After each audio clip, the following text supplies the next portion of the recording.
Daily குஞ்சு டேய் எங்கடா இந்த கட்டப்புல போயினுக்குற? ஸ்கூல் போறேம்மா. நல்ல நாயகம் ஸ்கூல் பக்கம் போக மாட்டேன். இந்த கட்டப்பு எதுக்கு உண்மையை சொல்லு. ஸ்கூல் போறதுல ஒரு ஒயின் ஷாப் இருக்குதுமா. எப்ப பாரு 2 பேரு 4 பேரு 3 பேரு உட்காந்து குடிச்சு நிக்கிறானுங்கம்மா. குடிச்சாலும் பரவாயில்ல. குடிச்சு பாட்டில் அப்படியே உடச்சு போட்டு போறானுங்க. போற கையில கால ஃபுல்லா குத்துது. எங்க மனுஷாலும் மோதுது. ஆடா நீ ஓகன் குடிக்கிறானுங்களே, நம்ம ஒரு கட்டிங் போட்டு பாப்போமா, நம்ம லைட்டா டெஸ்ட் பண்ணி பாப்பான்னு மாத்துறானுங்க எங்க மனுஷன். அதான் இன்னைக்கு எல்லாரும் அடிச்சு மாச்சி மட்டா கிட்டா இல்ல மண்டைக்கெல்லாம் உடச்சு விட்டு வந்தலான்னு கிளம்பிட்டேன். ஏண்டா நாயத்தை தட்டி கேட்க பாருன்னு முடிவு பண்ணிட்டேன். அழகா ஒரு பேண்ட் செட்ல போக வேண்டியதானே. பொம்பளை கட்டப்புல போய் தான் திருத்தணுமாண்ணா. அப்படி 2 3 நாள் போனேன். பாத்துல கூலி பண்ணுமா கட்டிங் பண்ணுமான்னு கேட்டானுங்க. கம்முன்னு உட்காந்து குடிச்சு அவங்களாவே கம்முன்னு படுக்க வேண்டியதாகுது. அதான் இன்னைக்கு லேடிஸ் கட்டப்புல போயிட்டேன். என்னை எவனும் ஆட்ட முடியாது, அசிக்க முடியாது. பாரதேசி நாய். என்னாச்சு?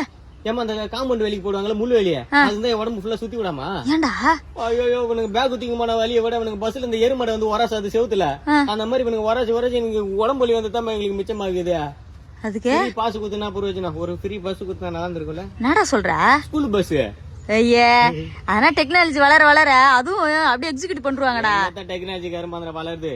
4 செவத்துக்குள்ள நடக்கிற கண்ட கருமாந்தெல்லாம் 4-5 செல்லுல தேருது. இவ்வளவு குழந்தை அழுது குழந்தைங்களை போன குத்துந்தா வச்சு குழந்தைல குத்து வந்து அது என்ன பண்ணும் என்ன எல்லாத்தையும் பார்த்து பிஞ்சிலே பைத்து போதுங்க எல்லாம். என்னத்த சொல்றதுப்பா, எல்லாம் போலீஸ் பாத்துப்பாங்கடா. வாடா நீ. போலீஸ் பாத்துப்பாங்க. ஒரே ஒரு ஸ்கூல் ஒரே ஒரு ஷாப் தான் இருக்குது. போலீஸ் வந்து தட்டி கேட்கறதுக்கு நம்ம பிரச்சனை நம்ம தட்டி கேட்கணும்.